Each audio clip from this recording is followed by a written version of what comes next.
friends. Welcome to another edition of Tarot Tuesday here at Six Silver Seals. I am Alam, your friendly host and fellow seeker, and this is the reading for the period that begins on October 20th, 2020. And this is going to be a pretty busy week. If you remember from last week, I told you that we were going to be dealing with Mercury retrograde, especially in these first couple of weeks while it's still in Scorpio. And instead, we get this really nice aspect that kind of bridges over that sign. There are three aspects this week being formed by Venus in Virgo. Venus in Virgo is a confluence of the energies of the Empress as Venus and Virgo as the Hermit. And so what we have is sort of a queen or a ruler taking their own counsel. It's about directing that kind of generative, creative energy inward. Right? Because the Hermit is about retreat. The Hermit is about doing what you have to also, though, to kind of like safeguard some interior stuff. And so with the Empress here, it's about, taking charge over making sure that one does one's due diligence with respect to oneself. We're trying to keep that inner generative, creative area fertile, so to speak. Protecting it from draining influences or even just the waste of energy of bad ideas. What's nice about this is that it's going to be forming three separate trines this week, all to planets in Capricorn, which is represented by the Devil. Now, before we start freaking out about this, reminder that the Devil is just about the restrictions that are on us, whether they're self-imposed or coming from someplace else. But all three of the planets it touches in Capricorn have all recently gone direct from being retrograde. So there's a lot of gentleness and grace coming to us in this shift. So it is, in some respects, it is a shift up. In others, it is a shift down. Intensity is going to fade for a little while. It tends to under easy aspects like trines. But a lot of the work that we're going to be doing is this work that is interior, because first, the trine is to Jupiter in Capricorn, which combines the Wheel of Fortune and the Devil. And then it moves to Pluto, which is Judgment and the Devil. And last of all, Saturn, which is the World and the Devil. And so a lot of what we're considering here is this passage from the moment that your chains are broken is kind of a turning point, right? It's formative. It's got the very Pluto energy of Judgment, where after this nothing is going to be the same. And so the Wheel of Fortune is kind of the turn of time, fate, and the tide where the shackle breaks.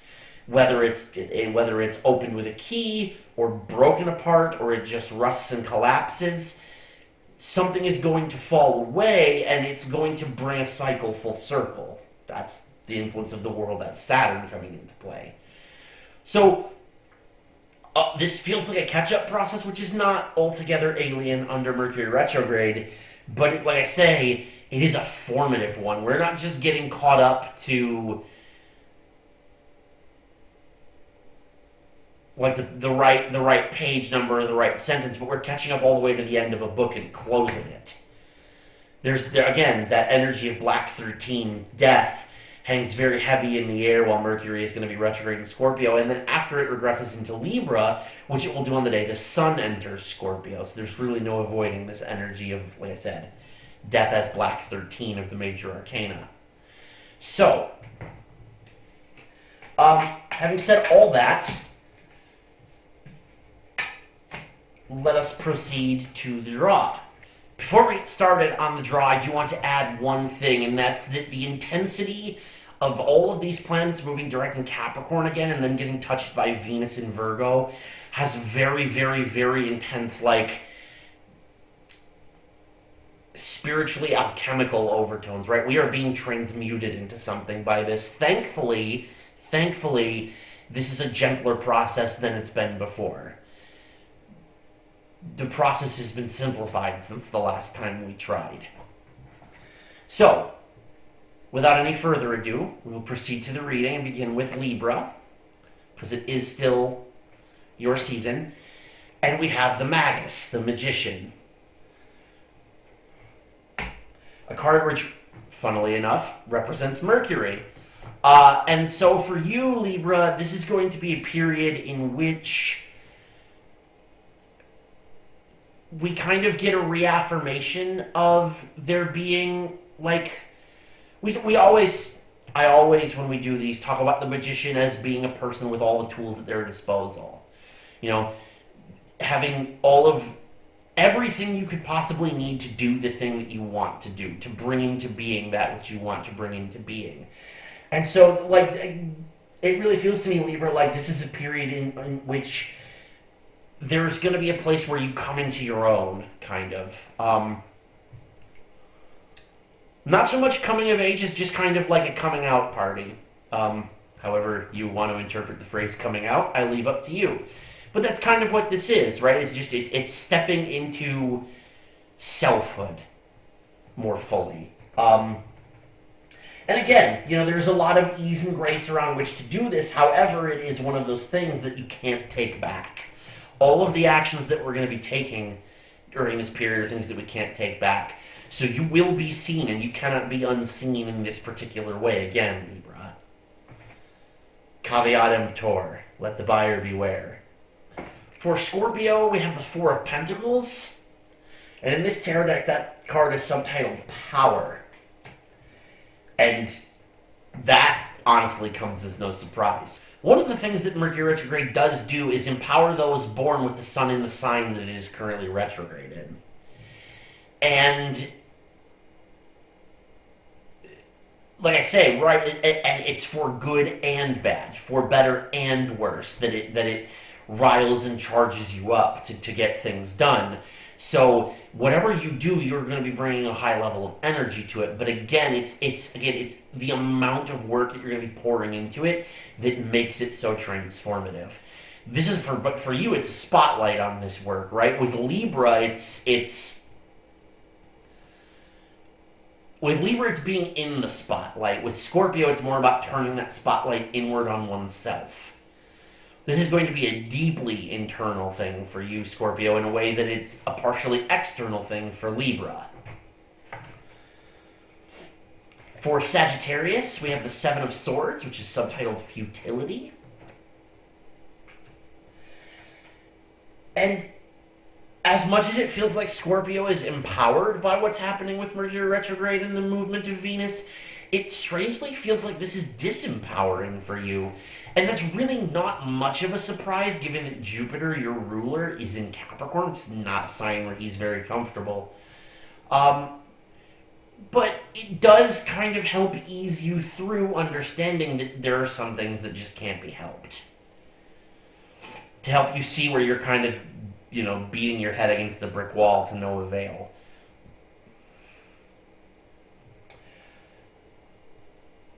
Again, like I say, there is a lot of gentleness and grace, what with there being no retrograde planets in this reading for the first time in quite a while. And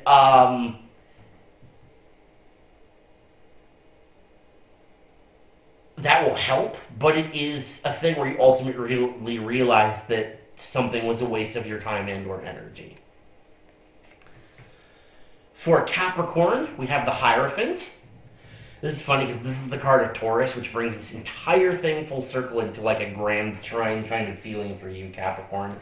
And with three of the four planets that are involved in all this being in your sign, this is necessarily going to be a period that's very intense for you, but it is also going to be one that kind of establishes a new normal.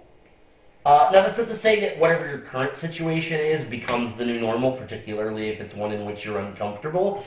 Again, this is about setting the new normal, and that means that some changes are going to get made that turn stuff upside down. But when all is said and done, you will have found your new normal, which, again, for better and for worse, has both perks and downsides.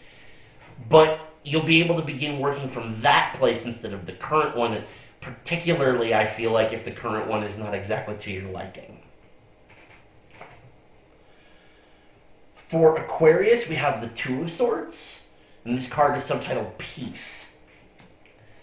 And it's interesting, in a reading that's, for one, so earthy, taking place in both Virgo and Capricorn, and for another, promising peace when the reading itself seems to indicate change, and a rather large change, and a regression, especially in your case. This is about going backwards rather than forwards.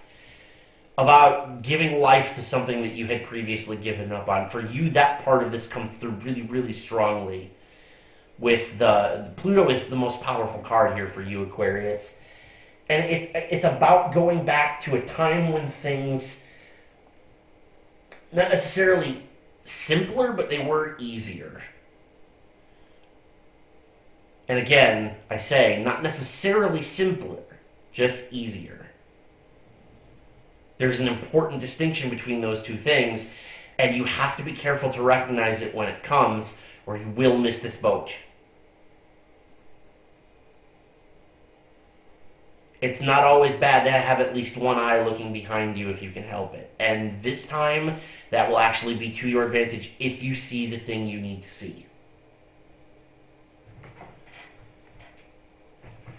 For Pisces, we have the Eight of Discs, which is subtitled Prudence. And it's a card about patience. Which is not to say that you have none. Pisces is ruled by Neptune. Neptune is a rather slow-moving planet, and you're a water sign.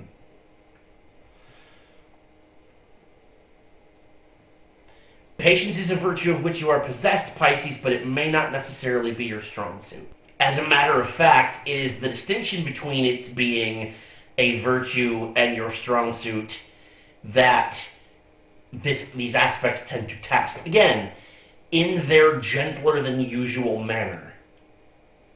Right? This is very, very different than a hard aspect between like Mercury or Uranus and Saturn. This is soft. This is gentle. This is almost friendly, except that it is, again, Pluto is judgment and rules Scorpio, which is death. So there is transformation here. There is the change after which nothing will ever be the same. But it could hurt more than it's going to. And it feels like this will hurt comparatively less. But again, this is going to be an exercise for you in developing patience or in understanding why you need it. Speaking of impatience, next up is Aries, and we have the Sun.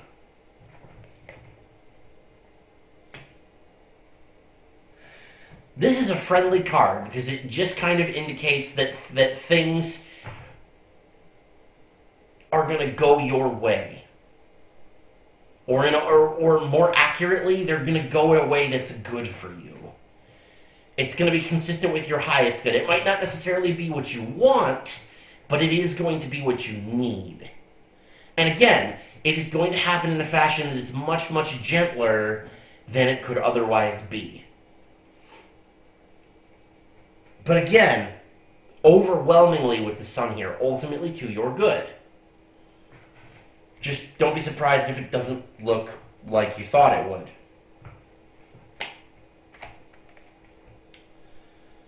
For Taurus, we have the Hanged Man.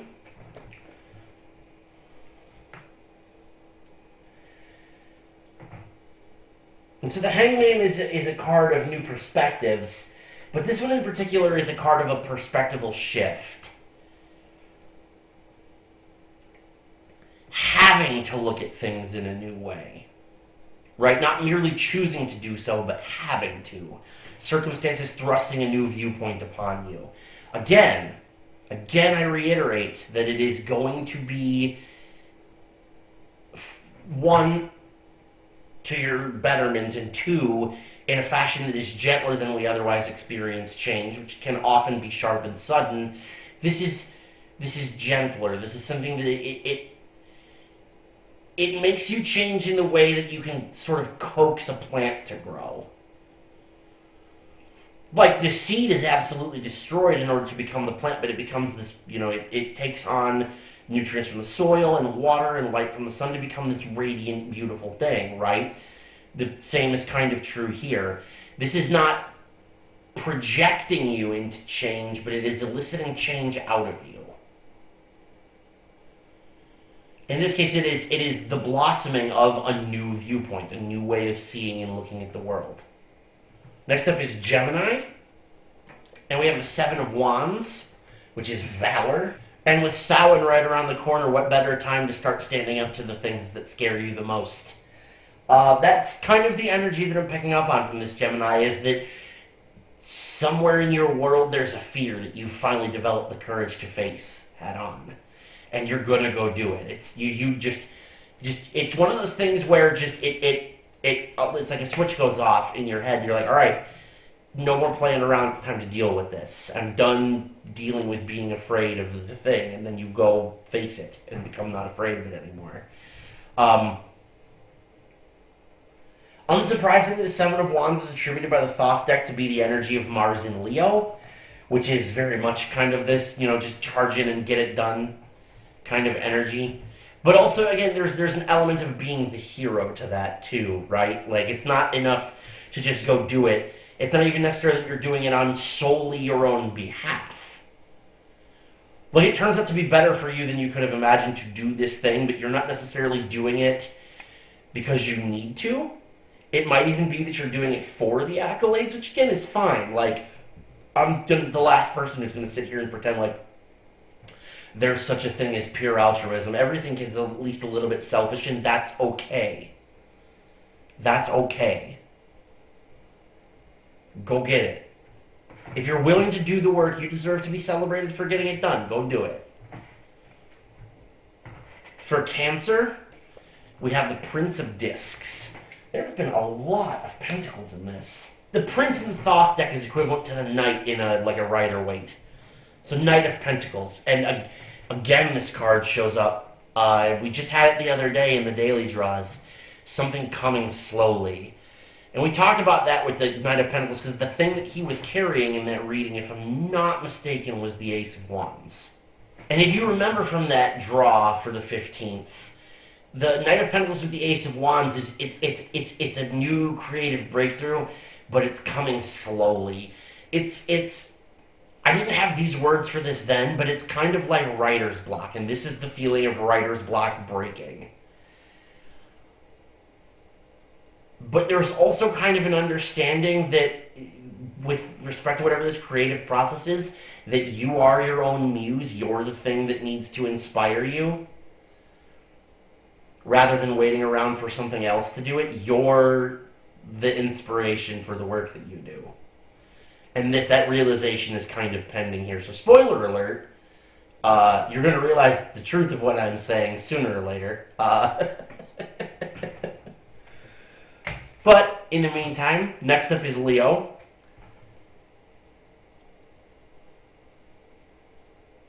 And we have Strength, but the Thoth deck calls this Lust. What's interesting about that is that this is your card, Leo. Whether you call it Strength or Lust is irrelevant. This is the card that represents you. And so, it's the lady and the lion. In this case, it's actually the lady and the seven-headed beast. I'm pretty sure that woman is supposed to be Babylon. This is a deck commissioned by Aleister Crowley, after all. Lest we forget. But there is, again, strength is about internal strength, right? The strength of self, the strength of, even of ego. And I don't mean ego in the self of overly inflated self-importance, as much as I mean like the actual ego, the actual I, the me that is in the meat suit. But right before we did these draws, actually, I was talking about like a kind of spiritual alchemy that is happening as Jupiter and Pluto and Saturn all being in Capricorn, getting lit up by Venus and Virgo at the same time, is kind of bringing to us. That's what you're getting out of this. You are being catalyzed. Like, in a way that some of us are merely being transmuted, being made to occupy a similar but different shape. Lead and gold might not be the same thing, but they are both metals. This would be more like, this is like spinning straw into gold. That's what this is like. For you, this is like spinning straw into gold. It's not only a change in form, but a change in kind that you're going through. You are becoming something new here, Leo. Um, which makes me very interested to see what you transform into as a result of the energies of these trines as they pass by. Last but not least is Virgo, and we have the Knight of Swords. Counterintuitive as it might seem, in the Thoth deck, knights are kings. So, this is not the Knight of Swords as you know it from the Rider-Waite, but the King of Swords as you know it from the Rider-Waite, which is a whole other thing, makes this much more interesting. Venus is in your sign for all of this. And it's, weirdly enough, even though Mercury is retrograde, which is your ruler, this sword sign, this swords card, just kind of indicates that there's still this really intellectual energy about you. You are the most intellectual of the earth signs, given that Mercury rules you, whereas Taurus is Venus and Capricorn is Saturn. Yours is the rigorous, meticulous kind of thing, and this plays directly into that. You are, weirdly enough, it illuminates self for you. All of this is going on trine to you. It may even activate a grand trine with the sun in your natal chart. And because of this kind of, again, this big grand trine energy, even bigger than Capricorn gets by having had Taurus's card as its draw, like this is an opening for you, right? Transiting grand trines are huge sources of energy and change. And what this is doing is it's kind of alchemizing for you a more refined intellectual approach. Like this is the mind as a well-balanced sword kind of energy. And not only is the mind the well-balanced sword, but there's a hand that knows how to wield it almost instinctively through constant practice. Whatever is about to happen over this week for you is going to help start honing your intellect to the razor's edge. You've always wanted it to have, or always wanted it to regain if it was something that you lost. But again, something about this is going to make you much more clever than you used to be. In any event, that is Tarot Tuesday for this week. I sincerely hope that you enjoyed it. If you did, don't forget to like, share, and subscribe. Stay tuned for a really big announcement in the days to come. I'm really excited about something I've got coming down the pipeline, and I'm very eager to share it with you all, but I gotta wait for official details first. In the meantime, I have been Alam, and this has been Tarot Tuesday with 6 Silver Seals. Be kind to yourselves and one another.